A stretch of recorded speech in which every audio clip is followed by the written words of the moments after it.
साथियों नमस्कार। ज्ञान सिंधु कोचिंग क्लासेस में आप सभी का बहुत बहुत स्वागत है। एक बार आप सभी लोग प्लेलिस्ट से अपना कोर्स पूरा करते रहिएगा और अगर इच्छा हो तो शेयर भी कर सकते हैं। बाकी कोई ज़्यादा मैं आपसे प्रार्थना नहीं करूंगा, क्योंकि ये तो आपकी ड्यूटी बनती है कि आप थोड़ा सा मेरा भी काम करें और हम आपका करते हैं। एक बार सुनिए, ज़रा ढंग से सुनिए। साज चतुरंग सैन अंग में उमंग भारी, साज चतुरंग सैन अंग में उमंग धारी, सरजा शिवाजी जंग जीतन चलत हैं, भूषण भनत नाद बिहद नगारन के, नदी नद मद गैबरन के रलत हैं, ऐल फैल खैल बैल खलक में गैल गैल, गजन की ठैल पैल सैल उसलत हैं, तारा सो तरनी धूरी धारा में लगत, जिमी थारा पर पारा पारा वार यूं हलत हैं, थारा पर पारा पारा वार यूं हलत हैं।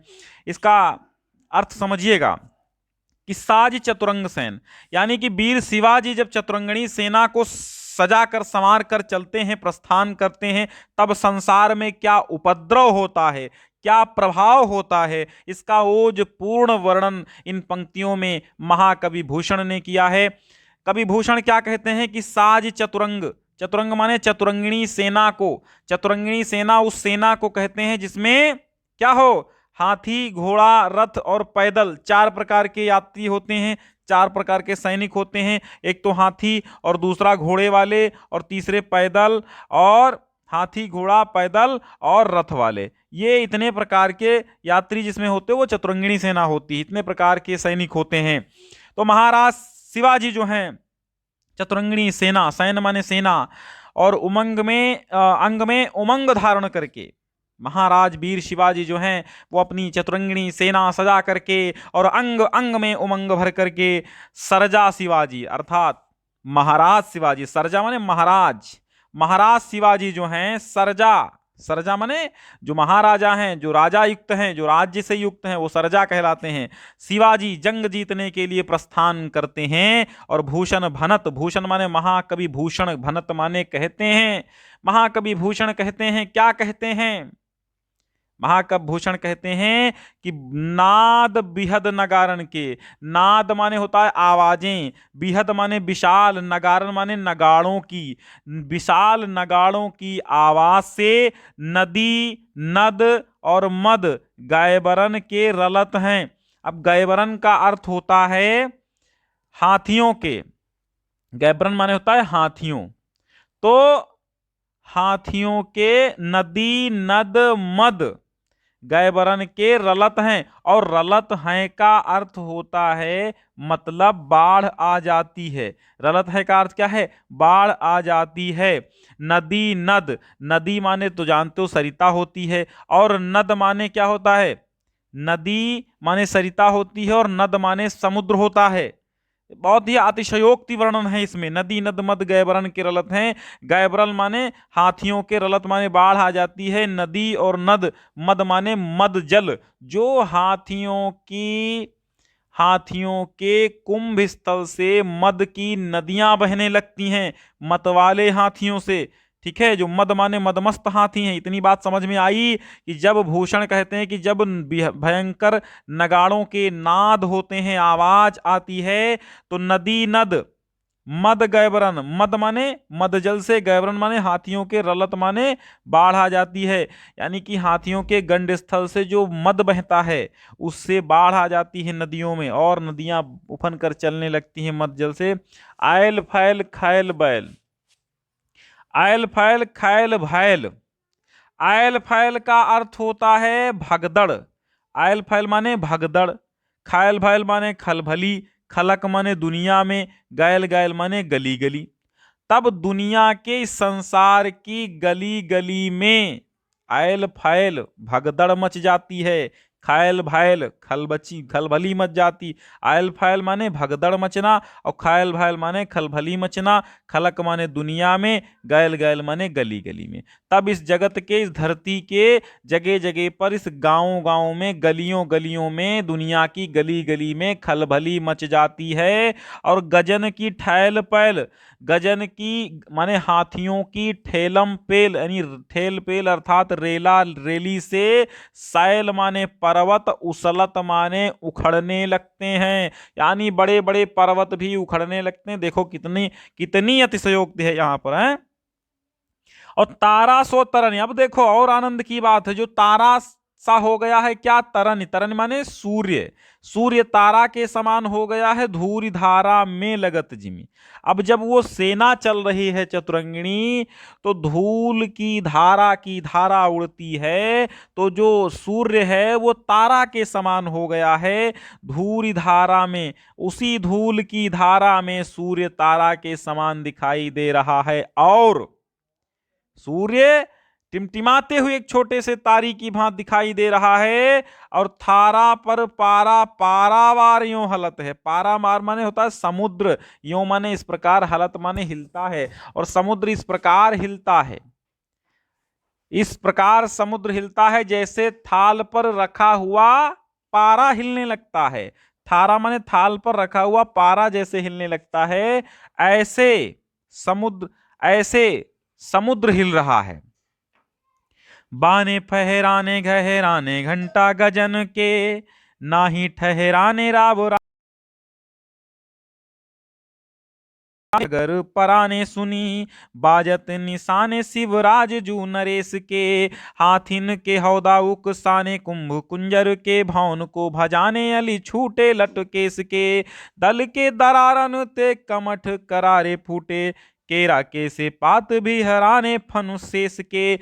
मतलब बाने, अब आगे देखिए क्या वर्णन है। शिवाजी जब सेना जब युद्ध के लिए प्रस्थान करती है तो उसके आतंक के कारण संसार की दशा क्या होती है, इसका वर्णन आगे पंक्तियों में है कि बाने, और बाने माने होता है झंडे, फहराने, जब झंडे उनके फहरते हैं, किसके, जब झंडे फहराने लगे सेना के, शिवाजी की, और घंटे गजन माने हाथियों के, घंटा माने घंटे गहराने लगे, जब हाथियों के गले में टंगे हुए घंटे गहराने लगे, तो रावराने माने राजा, देश देश के, प्रत्येक देश से आए हुए तमाम राजा के राजा, वो नाही ठहराने, ठहर नहीं सके, नग भहराने, और पर्वत भरभरा उठे, नग भहराने यानी कि पर्वत भी टूट कर गिर गए। भयराने का मतलब है टूट कर गिर जाना, मरमरा करके गिर जाना, तो पर्वत भी भरभरा कर गिर गए। और ग्राम नगर पराने सुनी, ग्राम के ग्राम, नगर के नगर, पराने माने पलायन कर गए, सुनी माने सुन करके, जब हाथियों के गले में बंधे हुए घंटों की घरघराहट से, घंटों के घहराने से देश विदेश के आए हुए जितने भी राजा थे वो ठहर नहीं सके, उनका बहुत ही दिल फटने लगा, दिल बिल्कुल उनका फटने लगा, भयभीत हो गए। और फिर क्या हुआ, नग बहराने, पर्वत भी कर गिर पड़े, टूट टूट कर बिखर गए, और ग्राम के ग्राम, नगर के नगर अर्थात पलायन कर गए। और बाजत निशाने शिवराज जू नरेश के, शिवराज राजा महाराज शिवाजी के जब निशाने माने नगाड़े युद्ध के बाजत माने बजते हैं, तो गांव के गांव, नगर के नगर पलायन कर जाते हैं, भाग जाते हैं, और पर्वत भी भरभरा कर गिरने लगते हैं। हाथिन के हौदा उकसाने कुंभ कुंजर के, हाथियों के ऊपर रखे हुए हौदे, बैठने का एक इंतजाम होता है हाथियों पे जो बंधा हुआ होता है, उसको कहते हैं हौदा। हाथिन के हौदे उकसाने कुंभ कुंजर के, कुंभ माने कुंभ स्थल, कुंजर माने हाथियों के, तो हाथिन के हौदा। अब जब हाथी तीव्र गति से चलते हैं तो उनके ऊपर जब कसे हुए जो हौदे हैं, उकसाने माने शिथिल पड़ गए हैं, उखड़ गए हैं, उकसाने माने उखड़ गए या शिथिल पड़ गए हैं, उकसित हो गए हैं, निकल गए हैं। और कुंभ माने गंडस्थल, कुंभस्थल, कुंजर माने हाथियों के। भवन को भजाने वाली छूटे लटकेश के, तो भवन माने भवन को, भजाने माने भागे, अली माने भंवरे, छूटे लटकेश के, तो भंवरे इस प्रकार। देखो देखो एक एक चीज यहां पर समझिए, जब हाथियों के गर्दन से जो कपोल से यानी कि कंडू स्थल से, यानी जिनको कहते हैं गंड स्थल, तो वहां से जब पानी बहता है, वो पानी क्यों बहता है, जब पीलवान उसके अंकुश लगाता है तो वहां से पानी निकलता है, खून होता नहीं है, और जब पानी निकलता है तो उस मद जल को उस मद जल के महकने के कारण या सुगंधित दुर्गंधित कुछ होता होगा, लेकिन वो भंवरे जो है आकर के मंडराने लगते हैं, उस पे भंवरे बैठ जाते हैं। अच्छा, तो अब क्या होता है कि जब भंवरे उड़े उनके ऊपर से, तो ऐसे भाग रहे थे भंवरे जैसे किसी के बाल की लटें खुल करके उड़ रही हों। तो वही वर्णन यहां पर है कि हाथियों की जब तीव्र गति हुई तो उनके ऊपर जो कसे हुए हौदे थे वो शिथिल पड़ गए, ढीले हो गए, और कुंभ स्थल से बहने वाले सुगंधित जल पर मंडराते हुए जो भंवरे थे वो अपने घर उपवन की ओर पलायन कर गए, भाग गए। अब बात समझ में आई। और दल के दरारन ते कमठ करारे फूटे, केरा कैसे फात पिया। अब धरती देखो कहाँ है। आप सभी जानते हैं कि धरती जो है शेष यानी कछुए और शेषनाग इस धरती को साधे हुए हैं, ऐसी पौराणिक मान्यता है, ये बात है। तो दल के दरारन ते, दरारन माने होता है धक्के, ठीक है। दल के धक्कों से, दरारन माने धक्का, धक्का धक्का समझते हो, धक्का लगाना, ठेलना किसी चीज। तो दल के दरारन से, धक्कों की दरारों से, कमठ माने कछुए की करारे करारे करारे फूटे। विशाल सेना के धक्कों से पृथ्वी को धारण करने वाले कछुए के जाने पर, मतलब कछुआ क्या हो गया, कछुए की पीठ टूट गई। कमठ माने कछुआ, करारे माने करारे फूट गए, मतलब उसकी पीठ फट गई एकदम। और केरा के से पात बिहराने फन शेष के, और जो फन शेषनाग धरती को अपने साधे हुए थे अपने फनों पर शेषनाग, तो उसके फन ऐसे फट गए जैसे केला का पत्ता फट जाता है। आगे देखिए,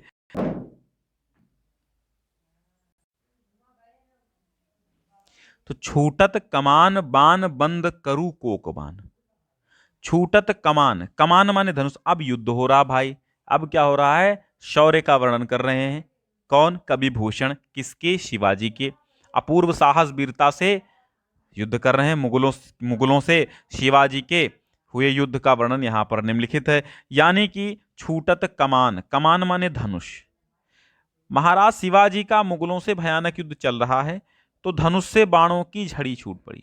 छूटत कमान, धनुष से, कमान माने धनुष, तो धनुष से बाणों की झड़ी छूट रही थी।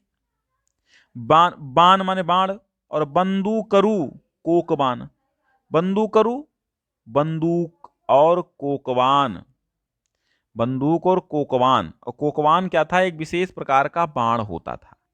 तो बंदूकरु कोकबान, यानी कि बंदूकें चल रही हैं, कोकबान से प्रचंड शब्द करते हुए ऐसी बाण वर्षा हो रही है कि मोर्चों की ओट होने पर भी, आड़ होने पर भी योद्धाओं के लिए अपनी रक्षा कर पाना बड़ा कठिन हो रहा था। मुश्किल हो तो मूर्छानहु की ओट में, ओट माने होता है आड़, ओट माने आड़, मुश्किल हो तो मूर्छानहु की ओट में।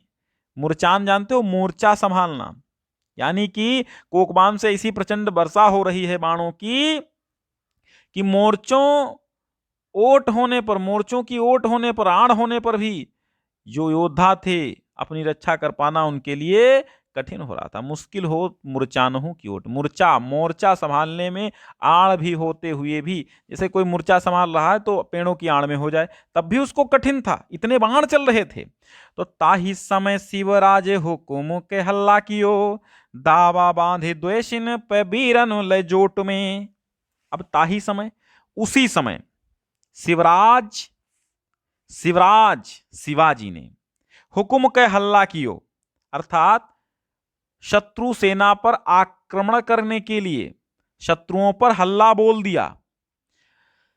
दावा बांधी द्वेषिन पे बीरन ले जोट में, तब क्या हुआ, दावा बांधी, दावा बांधी मतलब, दावा माने होता है वो अग्नि जो वन में लगती है। तो दावा बांधी माने अग्नि और धावा दोनों यहां इसकी बात है। तो द्वेषिन माने शत्रुओं, बीरन माने वीरों को, लय माने लेकर के, जोट माने साथ में, साथ में वीरों को लेकर के। और जो शिवराज जी हैं वो साथ में शत्रुओं पर आक्रमण कर दिया, वीरों को साथ में लेकर के। और भूषण कहते हैं, भूषण भनत, भनत माने कहते हैं, भूषण भनत तेरी हिम्मती कहाँ लो कहाँ, कीमत यहाँ लगी है जाकी भट्ट जोट में। भूषण कहते हैं कि तेरी हिम्मत की मैं कहां तक दाद दूं, तेरी हिम्मत का वर्णन मैं कहां तक करूं। आपकी तो कीमत, कीमत माने कीमत, मूल्य, तुम्हारा मूल्य तो भट्ट झोट में, भट्ट झोट में। भट्ट माने होता है योद्धाओं के, झोट माने समूह में। तुम्हारा तो मूल्य योद्धाओं के समूह में है, तुम्हारा तो, तुम्हारी कीमत योद्धाओं के समूह में है, अर्थात तुम मूल्यवान वीरों में से एक हो। ताव दे दे मूछन कंगूरन पे पांव दे दे, घाव दे दे अरिमुख कूदी परे ओट में। ताव दे दे मूछन, तुम्हारे वीर इतने इतने महान हैं, इतने योद्धा हैं, अपूर्व साहस का वर्णन हम तुम्हारी नहीं कर सकते, क्योंकि तुम्हारे वे वीर मूछों पर दाव देते हैं और कंगूरन, कंगूरन पर पांव दे दे, किले के कंगूरों पर चढ़ गए हैं, ऊंचा स्थान, और कंगूरों पर पांव रख रख के, ऊंचे ऊंचे स्थानों पर पांव रख रख के प्राणों की परवाह किए बिना घाव दे दे अरिमुख, शत्रुओं के मुख को घाव दे करके, उनको उनको क्या करके, घायल करके किले में कूद पड़ते हैं। कूद पड़े कोट में, किले में डायरेक्ट कूद पड़ते हैं। आगे देखिए, अब जब युद्ध हो गया भाई, तब क्या हो रहा है। इंद्र निज हेरत फिरत गज इंद्र, अरु इंद्र को अनुज हेरे दुघद नदीस को। भूषण भनत सुर सरिता को हंस हेरे, विधि हेरे हंस को चकोर रजनीश को। साहित्य ने सर जायो करनी करी है तवे, हो तु है अचंभो देव कोटियो 33 को। और पावत न हेरे तेरे जस में हिरानी निज, गिरी को गिरीश हेरे गिरिजा गिरीश को। गिरी को गिरीश घेरे गिरिजा गिरीश को। आगे देखिए, इंद्र अब क्या हो रहा है भैया, जो इंद्र है, इंद्र क्या कर रहा है, इंद्र निज हेरत। अब इंद्र भैया अपने, हेरत माने खोज रहा है गजेंद्र को, और इंद्र को अनुज, अनुज माने, अनुज माने क्या होता है, छोटा भाई अर्थात विष्णु। इंद्र को विष्णु ढूंढ रहे हैं, और दुगध नदीस को, दुगध नदीस अर्थात क्षीर सागर को विष्णु ढूंढ रहे हैं। यानी भूषण कहते हैं कि वीर पुत्र शिवाजी, तुम्हारे वीरतापूर्ण कार्य बहुत हैं, बहुत वीरतापूर्ण कार्य आप कर रहे हो। यानी हर चीज आपकी वीरता में, आपके युद्ध में खो गई है, बहुत सारी उसमें खो गई, जिन्हें खोजने का प्रयास लोग कर रहे हैं। इंद्र अपने ऐरावत हाथी को खोज रहे हैं, इंद्र अपने, आपकी वीरता की चमक में सब कुछ खो गया है, आपकी वीरता की, आपकी कीर्ति की, आपकी प्रसिद्धि की चमक में सब कुछ खो गया। आपने इतने महान महान कार्य किए हैं, अब वो क्या क्या खो गया और क्या क्या कौन कौन ढूंढ रहा, उसका वर्णन यहां पर है। इंद्र अपने ऐरावत हाथी को खोज रहे हैं, और उधर अब इंद्र अपने ऐरावत हाथी को खोज रहे हैं, तो उधर जो उपेंद्र हैं, वो उपेंद्र माने विष्णु, यानी अनुज, अनुज माने छोटा भाई, और इंद्र का छोटा भाई विष्णु है। वो दुगध हेरे दुगध नदीस को, दुग्ध नदीस को मतलब क्षीर सागर को, भगवान विष्णु क्षीर सागर को खोज रहे हैं, भगवान विष्णु क्षीर सागर को खोज रहे हैं। यानी एक बार फिर से समझ लीजिए आप, ताकि आपको दिक्कत न रहे। इंद्र अपने ऐरावत हाथी को खोज रहे हैं, और भगवान विष्णु क्षीर सागर को खोज रहे हैं। और भूषण भनत सुरसरिता को हंस हेरे, सुरसरिता माने देव नदी, देव नदी यानी मानसरोवर, देव नदी उसको कहते हैं। सुरसरिता को हंस हेरे, देव नदी को हंस खोज रहा है। और विधि हेरे हंस को, ब्रह्मा हंस को खोज रहे हैं, और चकोर रजनीश माने चंद्रमा को खोज रहा है। सब तेरे यश में खो गए हैं। इंद्र अपने ऐरावत हाथी को खोज रहे हैं, और इंद्र को विष्णु खोज रहे हैं, और विष्णु दुग्धनतीश अर्थात क्षीर सागर को खोज रहे हैं। भूषण भनत सुरसरिता को हंस है, भूषण कहते हैं सुरसरिता देव नदी को हंस खोज रहा है, और विधि माने ब्रह्मा हंस को खोज रहे हैं, और चकोर चंद्रमा को खोज रहा है। साहितने सरजायो करनी करी है तेवे, साहितने, शाही तनय माने शाह जी के पुत्र, शाही माने शाह जी और तनय माने पुत्र। वैसे तनय ये लिखा जाता है, लेकिन यह शाही तनय माने शाह जी के पुत्र। सरजा माने महाराज शिवाजी, आपने ऐसी करनी की है कि हो तो है अचंभो, आपने ऐसे कर्म किए हैं कि ये ऐसा अचंभा करोड़ों 33 करोड़ देवताओं को हो रहा है। पावत न हेरे तेरे जस में हिराने सब, कोई किसी को खोजे नहीं पा रहा है, सब तेरे जस माने यश में हिराए हुए हैं, मतलब खो गए हैं। क्योंकि गिरि को गिरीश हेरे, गिरिजा गिरीश को, गिरि को माने पर्वत को, गिरीश माने शंकर जी हेरे माने खोज रहे हैं, और गिरिजा माने पार्वती को, गिरीश माने शिव जी खोज रहे हैं, है ना। क्योंकि बर्फ से ढके शंकर जी बर्फ से ढके कैलाश को खोज रहे हैं, और पार्वती शंकर जी को खोज रहे हैं। देखे क्या महिमा है आपकी। अब अच्छा, एक बात हमने वो नहीं बताया, रस छंद अलंकार आपको, तो इसमें जो रस है वो अतिशयोक्ति अलंकार है, और रस तो अद्भुत रस है, अद्भुत रस है, और आश्चर्य जिसका मतलब आश्चर्य स्थायी भाव उसका होता है, अद्भुत विस्मय, विस्मय इसका स्थायी भाव है। मनहरण कवित्व है छंद, अतिशयोक्त अनुप्रास अलंकार है, लगभग सब में पिछले अभी बता देंगे हम एक तरफ से किसमें किसमें क्या क्या अलंकार है, ठीक है, लाइन से बताएंगे। अब लास्ट वाला देख लीजिए कि प्रेतिनी पिसाचरु निसाचर निसाचरी हूं, मिली मिली आपुस में गावत बधाई है, भैरव भूत प्रेत भूरी भूदर भयंकर से, जुथ जुथ जोगिनी जमाती जोरी आई हैं, किला की के किलकी के कतूहल करती काली, डिम डिम डमरू दिगंबर बजाई है। और शिवा पूछे शिव सो समाज आजू कहाँ चली, काहू पे शिवा नरेश भ्रकुटी चढ़ाई है, काहू पे। अब देखो इसमें कितना बड़ा अनुप्रास अलंकार, सब में उसमें पापा की आवृत्ति है, फिर मामा की आवृत्ति है, फिर भा भा भा की आवृत्ति है, जा की आवृत्ति है, का की आवृत्ति है, डा डा की आवृत्ति, ठीक है, और फिर सा की आवृत्ति है। देखिए कितना बढ़िया अनुप्रास अलंकार का उदाहरण है। अब देखिए, प्रेतनी पिसाचर निसाचर निसाचरी हूं, मतलब प्रेतनिया, प्रेतनी पिसाचरु,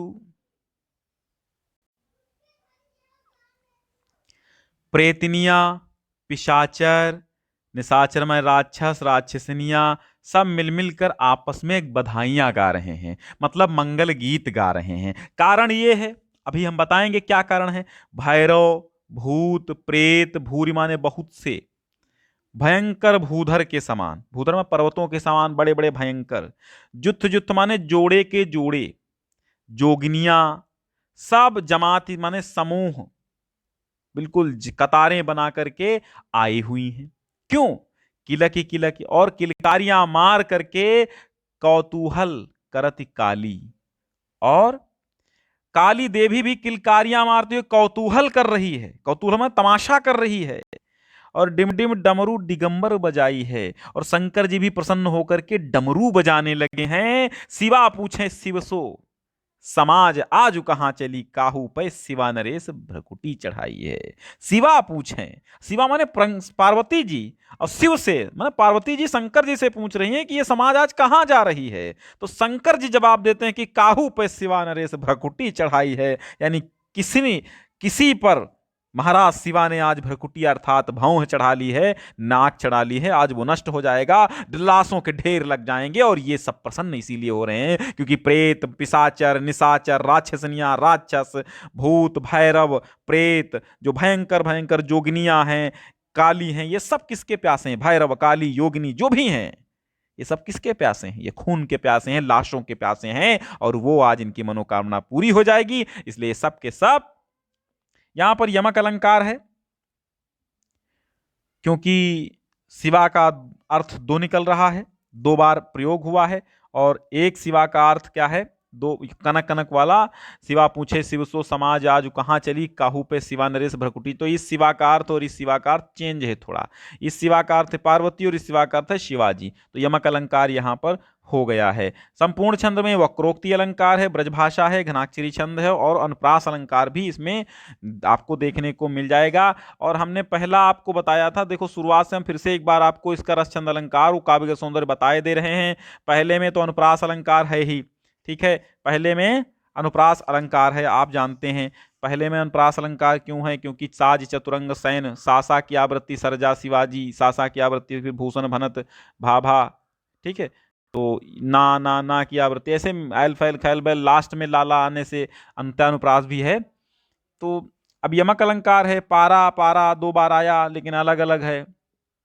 पारावार, पारा पारा दो बार आगे आपको दिखाई दे रहा है, पारा पर पारा, पारा दो बार आया लेकिन यमक अलंकार है। एक पारा का मतलब है समुद्र और एक पारा का अर्थ है क्या, पारा जो होता है एक पदार्थ। अब आगे देखिए इसमें छंद क्या है, छंद तो ही मनहरण कवित्व है, छंद वीर रस है, वीर रस तो जानते हैं आप सभी, उत्प्रेक्षा अलंकार भी है ना, ध्वनि साम्य भी है, और बाने फहराने घहराने घंटा गजन के, तो नेने आने से अंत्यानुप्रास भी है, अनुप्रास तो सब में लगा हुआ है, ठीक है। अनुप्रास अलंकार इसमें भी है, घनाक्षरी छंद है, ब्रजभाषा है, और ओज गुण है, बहुत ही वीर रस है, मुक्तक शैलिक प्रयोग है।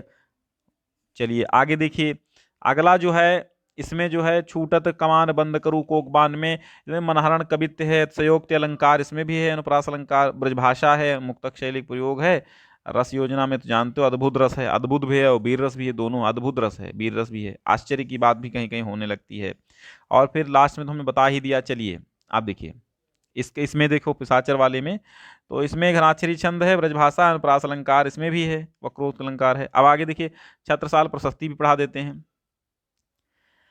निकसतुम्यान ते मयूख प्रलय भानु कैसी फारे तम तोम में गयंदन के जाल को, लगती लपटी कंठ बैरिन के नागिनी सिरुद्रहि रिझावे दे दे मुंडनु के माल को, लाल छितिपाल छत्रसाल महाबाहु कहाँ लो बखान करो तेरी करवाल को, प्रतिभट कटक कटीले के ते काटी काटी कालिका सिकील की कले उदेत काल को, कालिका सिकीलत कले उदेत काल को।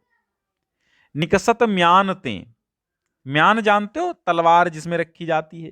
मयूखें, मयूखें माने होता है किरणें, प्रलय भानु प्रलयंकारी सूर्य की, फारे तमतोम में, तमतोम में, तमतोम माने अंधकार के समूह, तम माने अंधकार, तोम माने समूह, तमतोम अंधकार के समूह में, गयंदन माने हाथियों के, हाथियों के जाल को, हाथियों के झुंड को फाड़ रही हैं। समझ में आया, यहां पर महाराज छत्रसाल की तलवार का वर्णन है। तो भूषण कवि जो हैं वो छत्रसाल की तलवार की प्रशंसा करते हुए कहते हैं कि महाबाहुबली जो महाराज छत्रसाल, तुम्हारी तलवार जब म्यान से निकलती है, म्यान से प्रलय के सूर्य की किरणों के समान निकलती है, और वो हाथियों को इस प्रकार नष्ट कर देती है जैसे सूर्य किरणों से अंधकार के समूह को मिटा देती है, वैसे ही तेरी तलवार भी लागति लकति, लगती है लपट करके कंठ पर, बैरियों, बैरिन माने शत्रुओं के कंठ पर ऐसे लपट कर लिपट जाती है कि नागिनी से एकदम लिपट जाती है। और रुद्र माने शंकर जी को, रिझावा माने प्रसन्न करती है, मुंडन की माला, मुंडों की, नरमुंडों की माला दे दे करके रुद्र को अर्थात शिव जी को प्रसन्न करती है। आपकी तलवार लाल छितिपाल छत्रसाल महाबाहुबली, लाल छितिपाल, लाल छितिपाल, छितिपाल माने जो पृथ्वी के पालक हैं, लाल हैं, छितिपाल माने पृथ्वी के पालक छत्रसाल महाबाहुबली, कहां लो बखान करो, आपकी तलवार का वर्णन मैं कहां तक करूं, तुम्हारे पराक्रम का वर्णन मैं कहां तक करूं। हे छत्रसाल राजा, मैं तुम्हारी तलवार की प्रशंसा कहां तक करूं।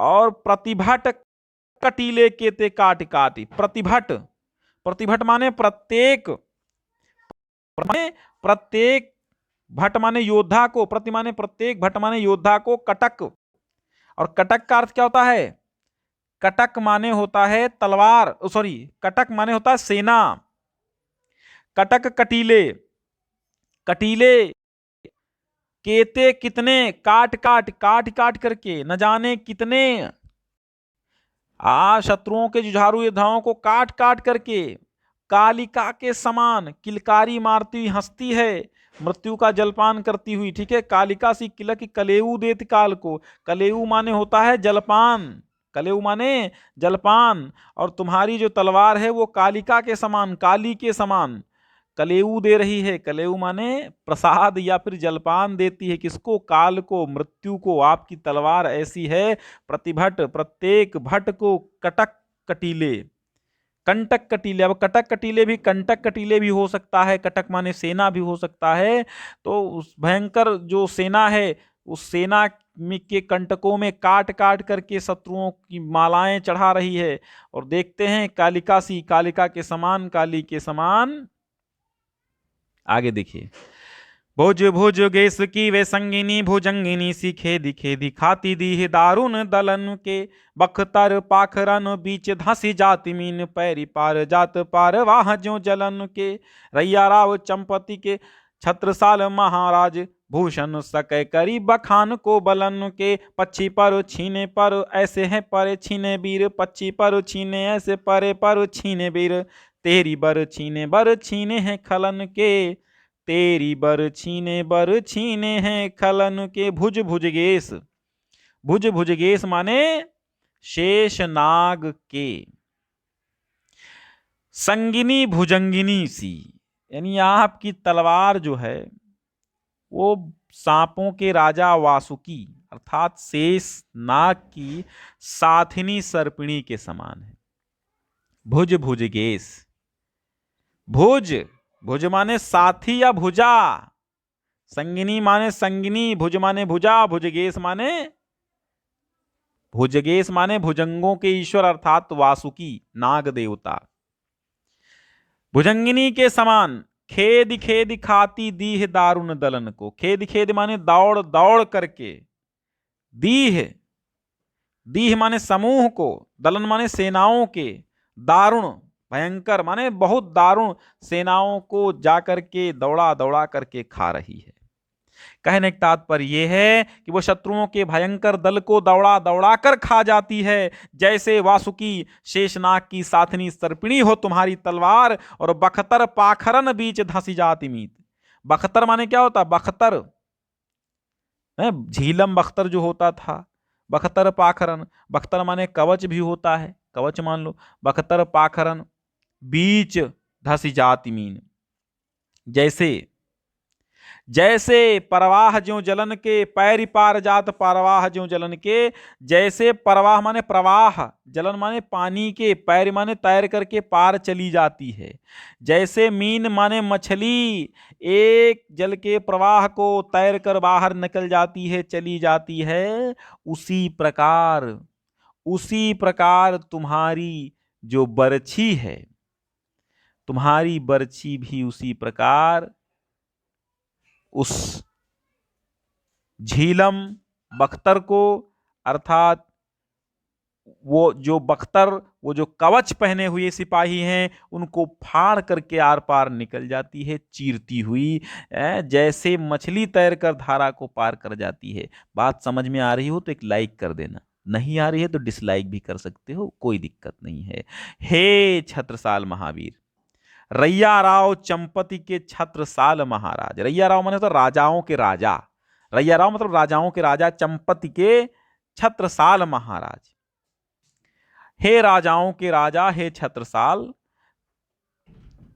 भूषण सकै करी बखान को बलन के, तुम्हारे बल का बखान भूषण कैसे कर सकता है, क्योंकि पक्षी पर छीने, जैसे पक्षी पड़ा होता है जो पर छीने, जिसके पर छिन गए हों, पर कट गए हों, ऐसा पक्षी पड़ा रहता है, ऐसे परे पर छीने वीर, वैसे ही भुजाएं छीने हुए, कटे हुए हाथों वाले वीर पड़े हुए हैं, क्योंकि तेरी बरछीने हैं खलन के, खलन माने दुष्ट, बर माने श्रेष्ठ, क्योंकि तुम्हारी बरछी ने शत्रुओं की शक्ति छीन ली है, समूल नष्ट कर जा रहा है, दुष्ट जन तेरी बरछी के समान लाचार हैं, सामने लाचार हैं, ठीक है, बरछी के सामने लाचार हैं। तो कैसा लगा भाई, जरूर बताइएगा। तब तक के लिए नमस्कार, अगला पार्ट हम आपको जरूर देंगे।